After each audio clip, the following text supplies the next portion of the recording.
Hoje nós vamos falar sobre segredos cabalísticos do exorcismo. Antes de continuarmos, vamos pedir para o nosso amigo Yaakov anunciar os telefones da rádio. Os telefones do ouvinte da Rádio Vibe Mundial são 31710221, 3262-4490. Lembrando que você também pode mandar as perguntas ao vivo pelo Instagram e participar através dos nossos canais, no YouTube, no Insta, no Facebook. Quando uma pessoa falece, a alma, no desvencilhar-se do corpo, nos primeiros 30 dias, ela passa por uma espécie de retrospectiva de tudo que ela fez e ela é julgada. Depois dos 30 dias, ela, sendo meritória, entra no Gan Eden, no Jardim do Éden, que é um nível espiritual de excelência e de recompensa por tudo que essa pessoa fez em vida de bom e positivo, já que as suas qualidades e os seus méritos superaram as suas falhas. Mas se houver algum resquício de alguma coisa que ela ainda tem que melhorar, então até 12 meses ela passa por uma situação espiritual individualizada, onde ela é purificada a caminho do paraíso. Normalmente é falado Kadish, aquela oração especial, durante 11 meses, porque nós supomos que todas as pessoas com pensamento positivo não chegam a ser totalmente ruins, perversas, etc. Mas existem algumas almas que, por conta de suas falhas gravíssimas, elas não conseguem nem adentrar esse período intermediário de 11 ou 12 meses, chamado popularmente de Gehinom, que é inferno, que é uma situação individualizada para levá-la para o paraíso. Há almas que não conseguem nem isso. Então, na verdade, com o falecimento da pessoa, tem dois conceitos, um chamado Ribut Akever e outro chamado Kafakela. Ribut Akever é quando vem dois anjos, eles rebaixam a altura, a profundidade da cova, eles aumentam até a estatura da pessoa quando de pé, em pé, e ela é sacudida até que uma impureza que ela herdou desde da falha original de Adão e Havá, de Adão e Eva, acaba se desconectando dela. E depois tem esse conceito de que almas que não adentram esse período de purificação, elas ficam no Kafakela, que é um joguete, é como se elas fossem jogadas de um extremo do mundo para outro. Algumas dessas almas, elas fogem a anjos que a fazem sofrer e procuram um porto seguro invadindo o corpo de uma pessoa. Acalmem-se todos os ouvintes que isso era uma realidade antiga, não vamos nos assustar. Não é a nossa realidade presente e eu vou explicar por quê. O Arizal, Rabbi Yitzhak Luria, ele conseguiu, com a amplitude da alma dele, ele conseguiu impor um decreto fazendo com que Dibukim, ou seja, almas invasoras e corpos, fossem totalmente proscritas e não mais pudessem esse tipo de atitude, fazer esse tipo de coisa, como adentrar corpos de pessoas vivas. E mais ainda, na época do templo, ou no período da antiguidade, da Idade Média, Deus estava mais revelado no mundo. E quanto mais intensa é uma fonte luminosa diante do anteparo, mais densas são as sombras. e quando a fonte luminosa diminui e enfraquece, as sombras, em contrapartida, também são enfraquecidas. Então, esse tipo de recurso místico, como invasão de corpos por almas perturbadas, etc., ainda existem, mas não via de regra. Via de raríssima exceção. Poucos casos que se tem notícia, etc., etc. Antigamente, o aspecto quantitativo desses fenômenos era muito grande. Hoje em dia, tornaram-se totalmente raros. Mesmo porque as almas presentes, etc., Hashem, Deus, tem um cuidado com as últimas gerações e particularmente essa geração antes da revelação do Mashiach, da redenção. Nós somos muito fraquinhos espiritualmente. E a regra geral da Torá é que Deus, conforme consta no Talmud, que Deus não exige o impossível de suas criaturas, tão somente na medida de suas possibilidades.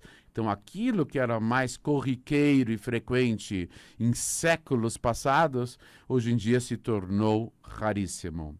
A ideia do exorcismo, que ficou popularizado na mídia, em Hollywood, entre outras religiões, etc., na verdade era um recurso de cabalistas, que uma vez que alguém ficava perturbado com a invasão de uma alma muito mais perturbada, a alma de um perverso, etc., a pessoa podia ser prejudicada por essa alma, e o cabalista, com a presença de um minyan e de um quórum de 10 judeus adultos, e todos eles sintonizados nos mesmos versos, nos mesmos versículos, dos mesmos textos, os salmos do Teilim, etc., o cabalista fazia Ihudim. O que é Ihud?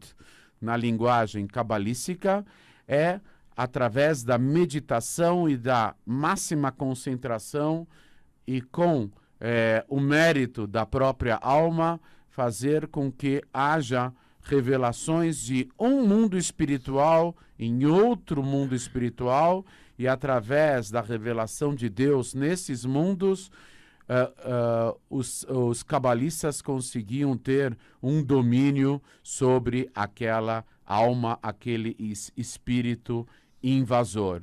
E depois também, com a força da alma desse cabalista, ele conseguia fazer decretos, e ele fazia o próprio espírito invasor ser obrigado a sair do corpo da pessoa, etc., inclusive invocando anjos, e pelo poder da amplitude espiritual desse cabalista, uma vez que ele deveria ter uma alma supostamente muito pura para poder enfrentar uma situação dessa que envolvia fenômenos sobrenaturais extraordinários.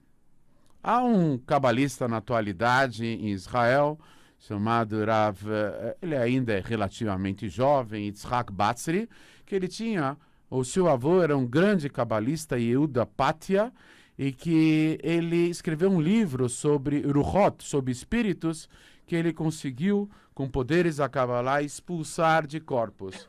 E ele cita uma vez, só a título de exemplo e de ilustração, que uma vez havia um judeu chamado Yeheskel Ezra, e que o apelido dele era Behor, e que ele chegou para o grande tzadik e posek, o rabino-chefe da cidade de Bagdá, há 100 anos atrás, Yosef Haim, conhecido como Ben Ishai, e esse rapaz dizia que ele, na hora da tefilá, da oração, ele tinha ideias de renegar, Deus nos livre, renegar o único Deus, renegar o judaísmo. Ele tinha reações do corpo, ele sentia, ele tinha sensações diversas, como se mais alguém tivesse junto dele, o atiçando a transgredir mitzvot, preceitos básicos da Torá, como a crença em um único Deus, etc. E ele se aproximou do grande rabino, e ele pediu algum auxílio, e o rabino orientou que ele levasse junto de si uma mezuzá, e ele o encaminhou para um rabino que era o rabino-chefe da cidade de Hebron, Meir Mani, se não me engano, e depois foi encaminhado para Yehuda Pátia.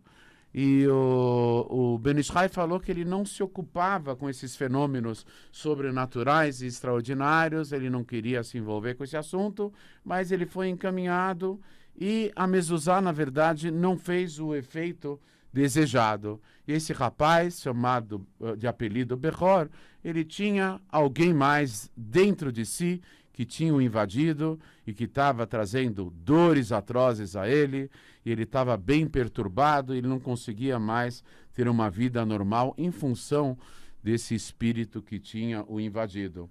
E o Rav Pátia teve uma reação diversa dos outros rabinos, ele quis insistir em tentar fazer com que esse espírito abandonasse o corpo desse Yeheskel Ezra.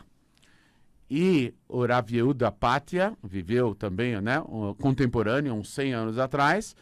Então ele começou a fazer ihudim com as kavanot, as intenções, as meditações e as concentrações da amplitude da alma dele, mexendo com os mundos espirituais. Ele balbuciava ihudim no próximo do ouvido do rapaz, e esses ihudim adentrando o corpo dele e aos poucos acuando esse espírito que estava dentro dele. Até que chegou um ponto que o Rav Pátia conseguiu fazer com que esse espírito pudesse se expressar falando por meio do próprio rapaz. Aí Rav Yehuda Pátia perguntou: quem é você? Me fale o seu nome, eu quero te facilitar para que você entre no Gan Eden, no Jardim do Paraíso Espiritual. Aí o espírito começou a rir e falou: se o Ben Ish Chai não conseguiu fazer isso comigo, você vai conseguir? Começou a rir assim, de uma forma nervosa, e ao mesmo tempo o rapaz tinha uma espécie assim de convulsão, ele tinha espasmos musculares no corpo, denotando alguma coisa diferente e extraordinária. E o Rav Pátia continuou insistindo e falando o seguinte: eu decreto que você fale o seu nome, eu quero te ajudar. Aí esse espírito falou: mas eu não quero ser ajudado. O Rav Pátia continuou com seus ihudim, com os poderes da Kabbalah, continuou balbuciando no ouvido do rapaz conceitos e palavras da mística da Kabbalah envolvendo essas unificações espirituais dos mundos adimensionais. E ele insistiu até que ele falou: eu faço um decreto e eu faço jurar às alturas que você vai falar o seu nome. Até que o rapaz acabou cedendo e falou: meu nome é David Ibn Sabati, filho de Rivka, da cidade de Izmir, na Turquia. E o Rav Yehuda Pátia continuou conversando com ele e continuou fazendo perguntas. Ele acabou segredando ao Rav Pátia tudo aquilo que ele fez em termos de transgressões da Torá, mas falhas gravíssimas, etc. Até que no transcorrer do tempo, ele acabou revelando a sua verdadeira identidade, que ele era a alma de um total renegado do judaísmo, que era o famoso falso Messias, chamado Shabtai Tzvi, e que a alma dele não tinha sossego, não conseguia nem adentrar aquele processo de purificação que o levaria para o paraíso, e ele estava perambulando, ele estava de uma forma totalmente instável, ele estava viajando de mundos espirituais até outros, sofrendo muito por conta da sua situação espiritual. E ele falou de todas as transgressões que ele fez, quebrando com aspectos da Torá éticos, morais, todos os tipos de relações íntimas proibidas e roubo e outras coisas mais graves ainda, etc. Até que Rav Pátia acabou com o Ihudim dando um roteiro para esse espírito, para ele conseguir superar as suas falhas e o obscurantismo da sua própria alma, e no final ele acabou adentrando esse processo intermediário, chamado popularmente de inferno, que na verdade é nada mais, nada menos do que a entrada para o próprio paraíso. Vibe Mundial 95,7.